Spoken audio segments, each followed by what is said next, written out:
Chapter 17. A Fresh Perspective. The opening that Joe had made in the earth was large enough for him to slip through. He beamed his flashlight below.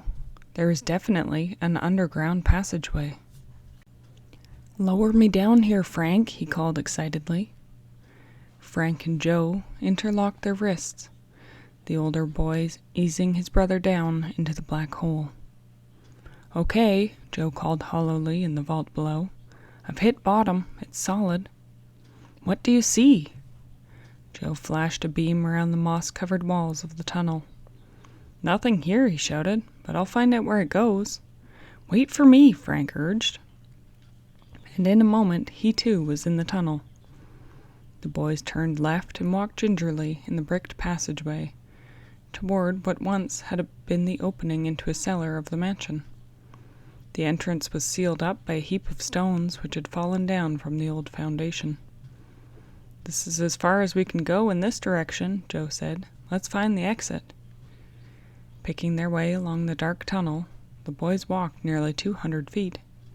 There was no sign of any gold or any cannonballs. Presently, the passageway started uphill. "Here's a dead end," Frank concluded, as they came to a halt before a mound of earth. "But it must lead somewhere," Joe insisted. "I'm going to give it a kick." He sent his foot thudding into the soft dirt. "Look, I see daylight!" Joe's kick had opened a slight fissure in the earthwork at the end of the tunnel. He stood back a few feet and then ran forward, twisting so that his shoulder hit the dirt wall with a solid impact. The end of the tunnel gave way, and Joe went sprawling. Frank followed quickly. The boys' eyes became accustomed to the sunlight, and they realized that they were at the foot of a small terrace behind the ruins of the plantation house. "This knoll was probably built just to conceal the opening to that tunnel," Frank remarked. "And it's concealing something else," Joe whispered excitedly. "Look!" Frank followed his brother's gaze to a figure crouched behind a tree, apparently observing every move of the two diggers, Chet and the general. He was thin and had a stubbly gray beard. Joe started toward the man, but in his haste he stepped on a twig, which snapped with the sound of a revolver shot. The watcher looked around, and when he saw Frank and Joe coming toward him, the man took to his heels. Hearing the sound of the crashing brush, the others at the ruins turned in surprise to see the Hardys racing after a stranger. "How in the dickens did they get out of that tunnel?" Chet sputtered. As the laborers watched open-mouthed, Frank and Joe sped after the fugitive, who seemed to be following a familiar route. Though a swift runner, he was no match for the Hardys. In a few minutes they overtook him. "Let me go!" he cried loudly as the boys held on to him. "I ain't done nothing!" The boys recognized the voice of that of Hank, the man who'd been with Junior when they discovered the safe. "Why were you spying on us?" Frank demanded. "None of your business what I'd do for the prof." The man caught himself and refused to say another word. "Pro?" Frank thought. "On a hunch." He said, "Better talk, Hank. We know you're working with Professor Randolph." Frank's deduction had evidently been correct. A wild look came into their prisoner's eyes, and he made a desperate effort to escape. But the Hardys tightened their grip and escorted the man back to the ruins. General Smith met the trio a distance away from the laborers. "Brought in a prisoner, eh?" Frank whispered to the officer. "I'm sure he's one of the gang. He was watching us work." The general tried to make the man talk, but it was useless. He decided to turn the fellow over to the police at once. Since the Hardys wanted to investigate the tunnel further, they remained at the spot.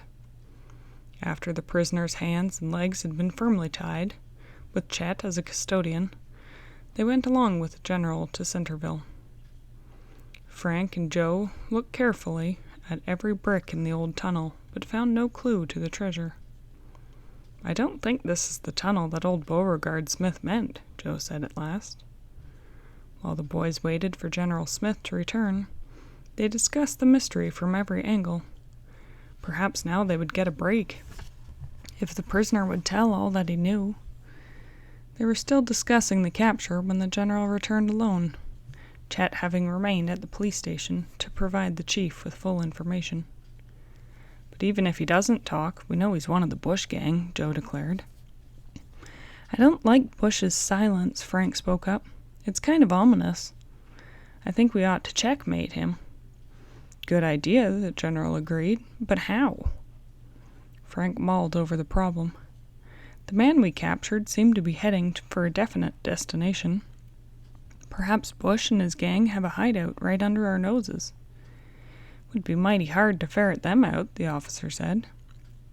"They're probably in a secluded place where they'd have the draw on us. If it's in the timberland, it would take an army to beat that Bush." "Unless we get high enough to look down on them," Frank suggested. "A plane!" Joe was excited as he informed the general that both he and Frank were experienced pilots.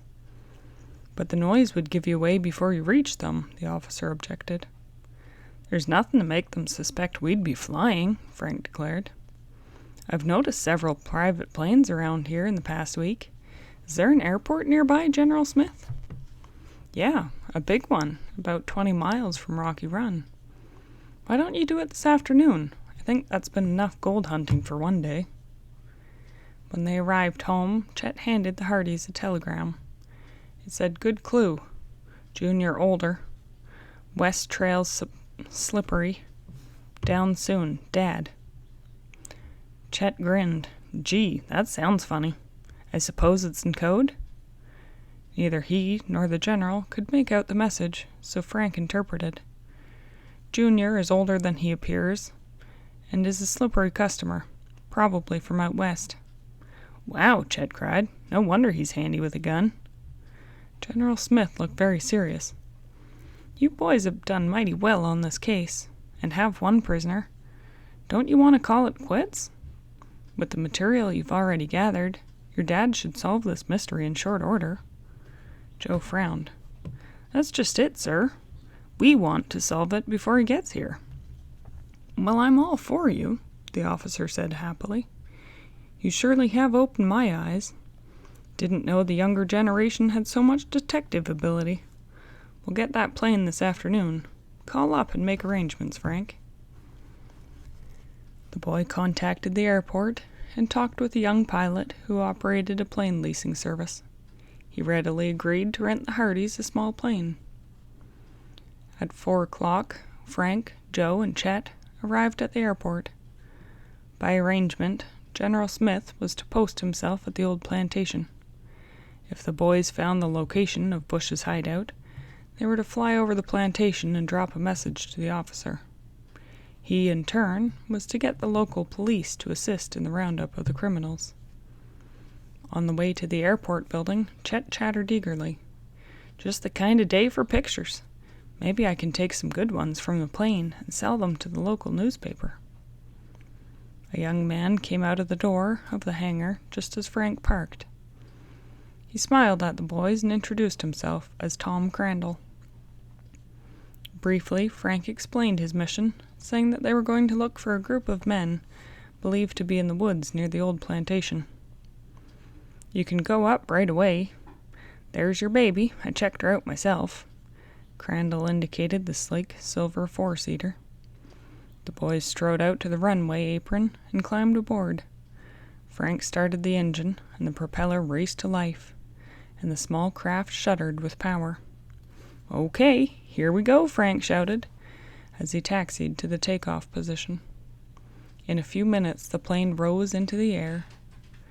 Joe sat in the seat next to his brother, with Chet directly behind. As the craft glided over the treetops, Chet watched as Frank manipulated the controls. "Gee, I'd sure like to learn how to fly these things," the boy mused. "Nothing's stopping you," Joe grinned, turning to wink at Frank. "We'll crisscross the area," Frank said. "Sing out when you spot the Smith place." "Boy, this is the life!" Chet beamed as he leaned toward the window to take photographs. It did not take the craft long to reach the old plantation. Peering out, the boys saw General Smith far below, waving up to them. "Here's the place," Frank said. taking in the area with a sweep of his hand. "I'll go a mile or so to the north and then back again. Keep a sharp lookout when we get over the middle of those woods." The boy's eyes were glued to the windows for a possible glimpse of anybody in the secluded area below. Chet fussed with his telephoto lens, then squinted down at the scene. Suddenly Frank cried out, "Look, there's smoke over there!" Far ahead, and apparently rising from a clearing, curled a lazy wisp of smoke. "Somebody's down there, sure as shootin'," Joe stated. "We'll pass right over them." Tense with excitement, the boys waited for the plane to reach the spot from which the smoke was rising. "Can you bring her lower?" Joe asked. Frank nodded, and then manipulated the controls so that the plane nosed gently down. He leveled off again. The smoke was closer. Finally, a clearing came into view. Frank decided not to fly over it directly, but instead he made a wide circle, banking at an angle to give all of them a clear view of the place. "Well, would you look at that?" Chet said, and adjusted his telephoto lens. 3 men were around the campfire, evidently preparing a meal. The figures were bending over, so they could neither be seen directly by any of the boys, nor could they see the occupants of the plane bearing down upon them. The shutter of Chet's camera clicked and clicked again. Suddenly the men, apparently now suspicious of the low-flying plane, grabbed up something from the ground and dashed into the bushes. But not before Chet snapped another picture. "What now?" asked Joe. "Back to the plantation," Frank said. "We'll drop a note to General Smith." Frank eased the plane into a banking turn, applied full throttle, and climbed for altitude. But as he did, a man on the ground ran into the clearing. Chet centered him in the viewfinder and exclaimed, "He's got a rifle and he's aiming it at us!" All 3 could see tiny puffs of smoke as the high-powered weapon spoke and bullets struck home against the fuselage. Then a bullet thudded against the straining motor. Frank gave a groan of dismay as the engine began to cough. End of chapter 17.